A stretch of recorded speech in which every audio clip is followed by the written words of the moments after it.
জুলাই আন্দোলনে ক্ষমতাচ্যুত প্রধানমন্ত্রী শেখ হাসিনার মারণাস্ত্র ব্যবহার করে সরাসরি গুলির নির্দেশ দেন। ড্রোন ব্যবহার করে আন্দোলনকারীদের অবস্থান নিশ্চিত করে হেলিকপ্টার থেকে বোম্বিং করারও নির্দেশ দেন তিনি। এছাড়া আন্দোলনকারীদের রাজাকার হিসেবে চিহ্নিত করে তাদের ফাঁসি দেওয়ার কথাও বলেন শেখ হাসিনা। শেখ হাসিনার বিভিন্ন ফোন আলাপের রেকর্ডে সব তথ্য উঠে এসেছে।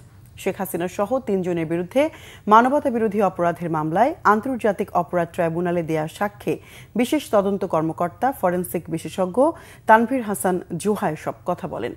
বিচারপতি গোলাম মর্তুজা মজুমদারের নেতৃত্বে ৩ সদস্যের ট্রাইব্যুনাল ১-এ দুপুর ১টার দিকে সাক্ষ্য গ্রহণ শুরু হয়। সাক্ষ্যে জোহা বলেন, তদন্তকালে বিটিআরসি, এনটিএমসি ও ডিএমপি সহ সংশ্লিষ্ট দপ্তর থেকে বিভিন্ন audio clip, video footage, CDR, CC camera footage সংগ্রহ করেন তিনি। এরই ধারাবাহিকতায় গত ২৩ ডিসেম্বর সাবেক প্রধানমন্ত্রী শেখ হাসিনার ৬৯টি ভিডিও ক্লিপ জব্দ করেন।